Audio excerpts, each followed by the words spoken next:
In 2017, a man named Razdan Shulia walked into a federal courtroom in Manhattan and sat down. He was 37 years old.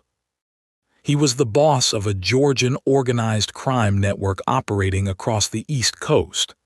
He had run extortion, fraud, drug trafficking, and weapons deals from New York to Miami.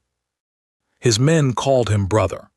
The FBI called him one of the most dangerous figures in Russian-speaking organized crime in the United States. He sat down in that courtroom like he had sat in every room for his entire life, like he was in charge. He was convicted in 2018, sentenced to 11 years in federal prison. And then something happened to Razdan Shulia that nobody outside the federal prison system fully understands. Something that doesn't make the news.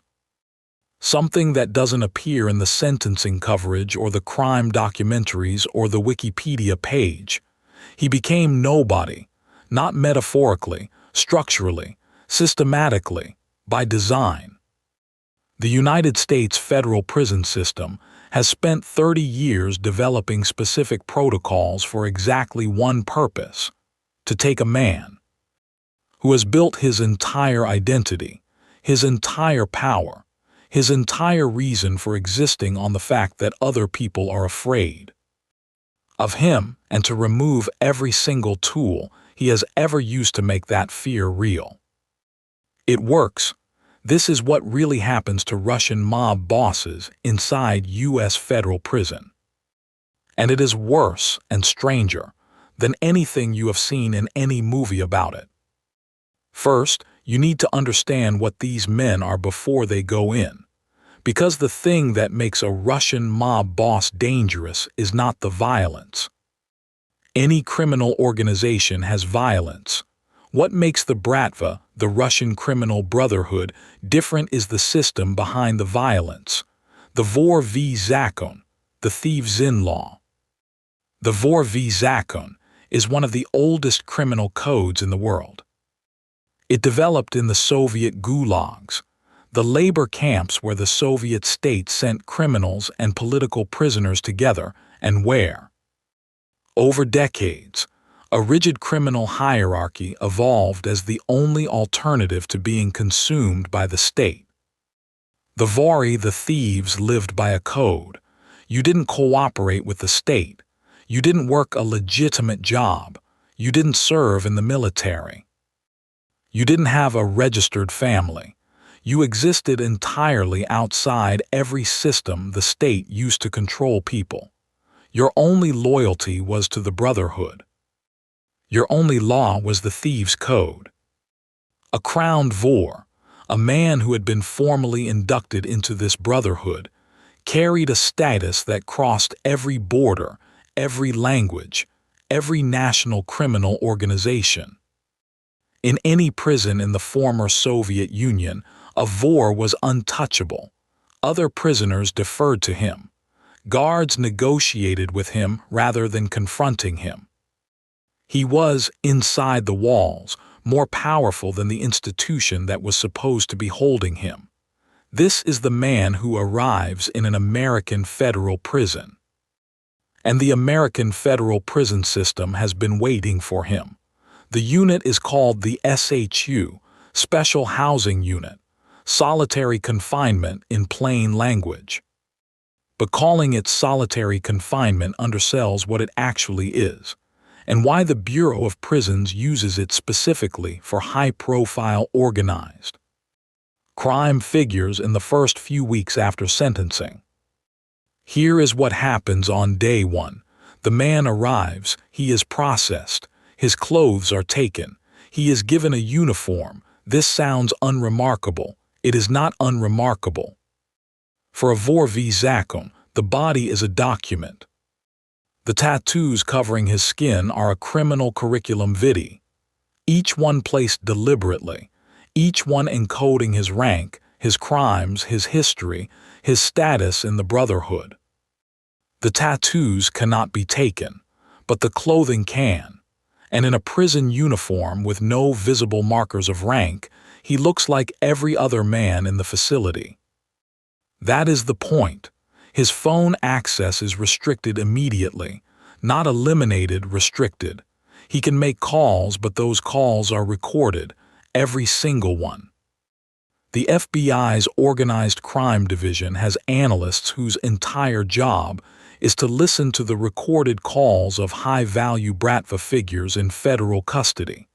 Every name mentioned, every location referenced, every piece of coded language, and these men are extraordinarily good at coded language, analyzed, cross-referenced, added to files.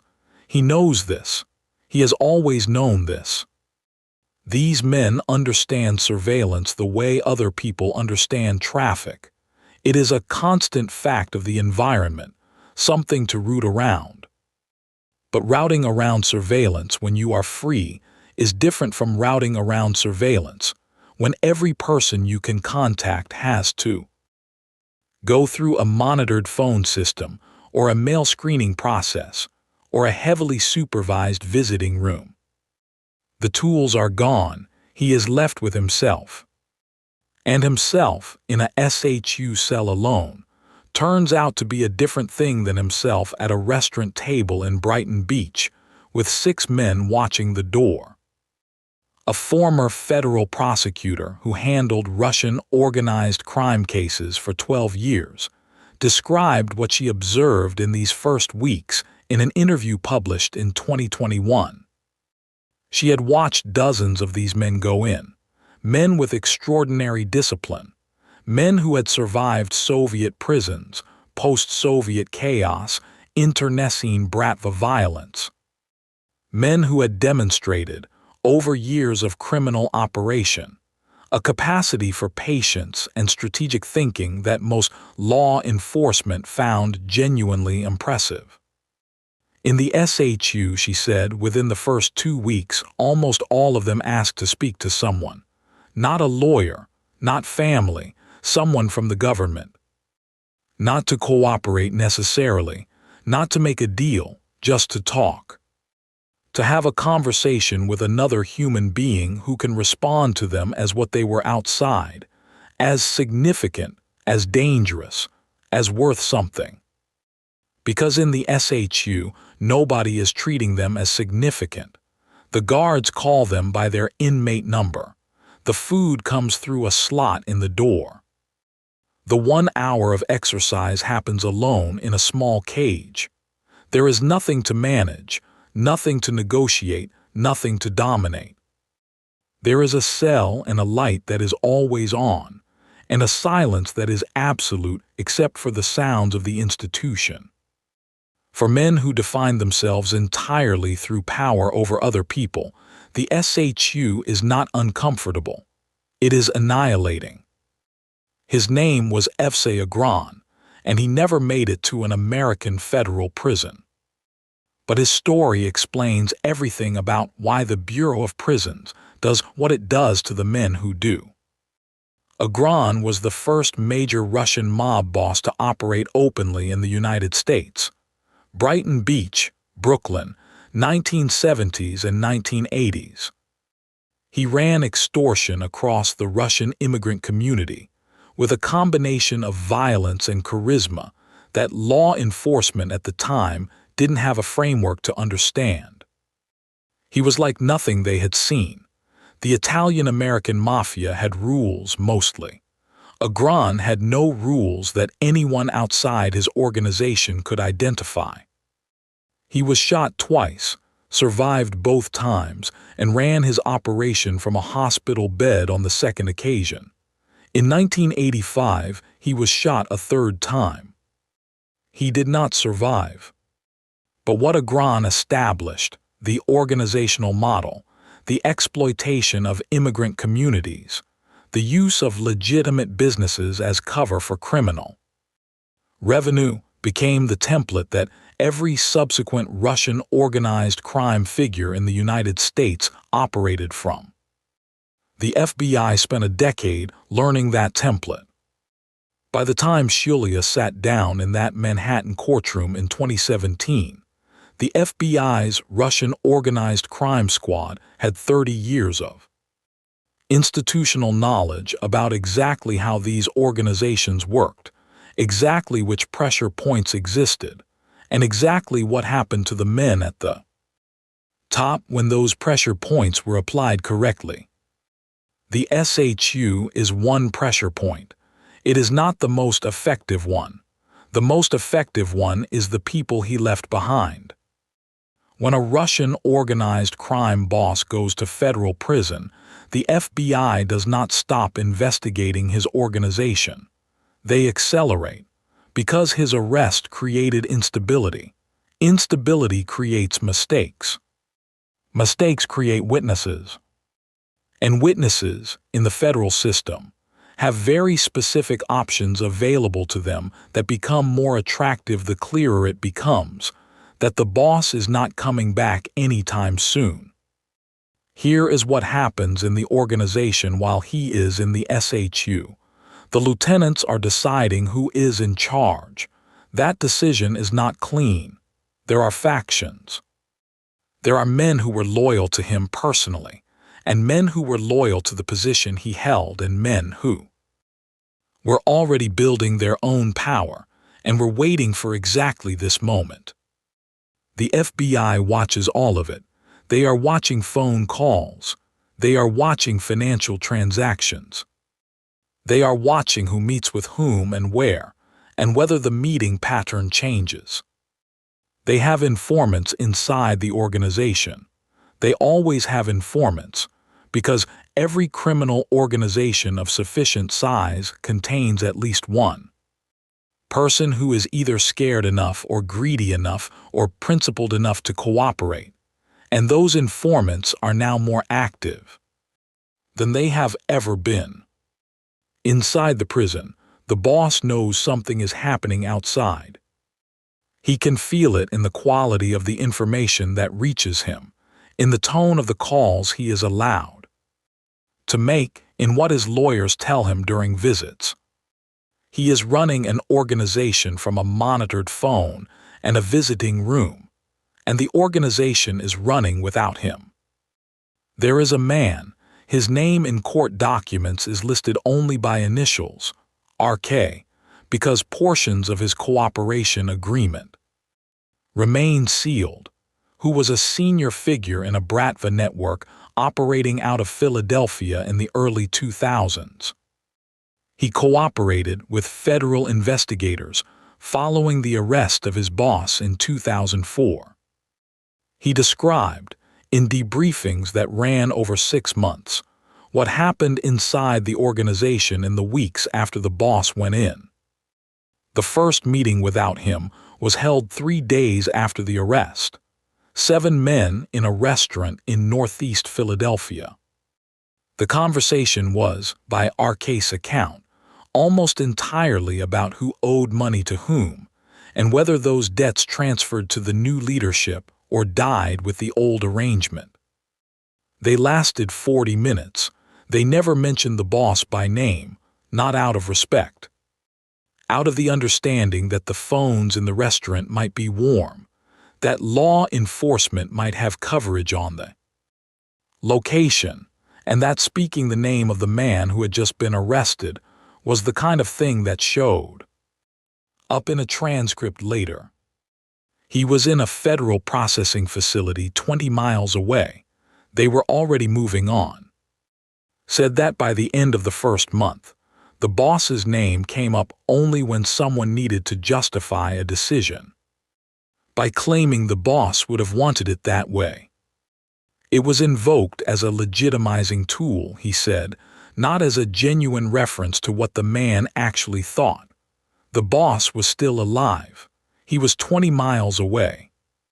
He had run the organization for 11 years.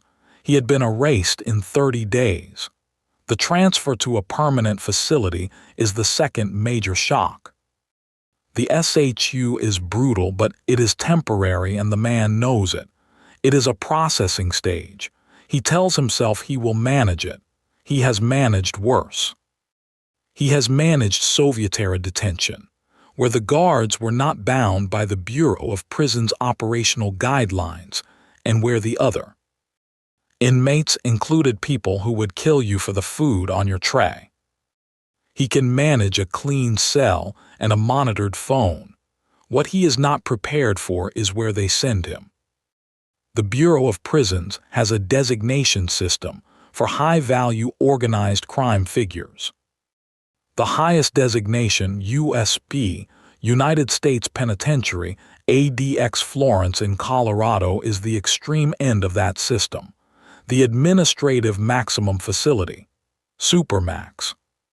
The place where people go when they have demonstrated that they will use any available environment to continue operating a criminal organization, to threaten other inmates or staff, or to attempt escape. ADX Florence houses at any given time some of the most dangerous criminals in the United States: Unabomber, Oklahoma City bombing conspirators, multiple cartel leadership figures. It also houses a small but consistent population of Russian organized crime figures. The cell at ADX is 7 feet by 12 feet. The door is steel.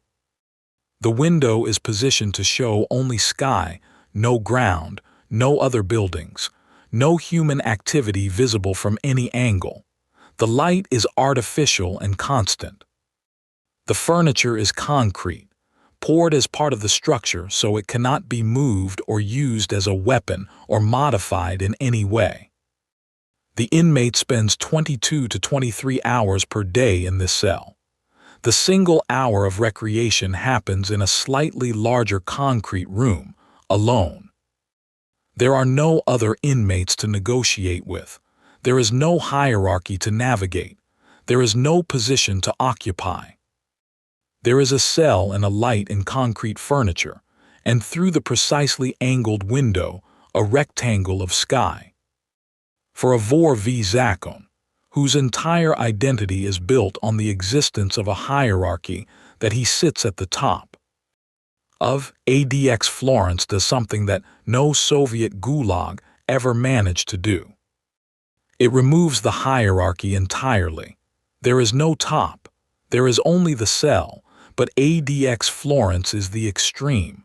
Most Russian organized crime bosses do not go to ADX. Most go to medium or high-security USBs in the general population.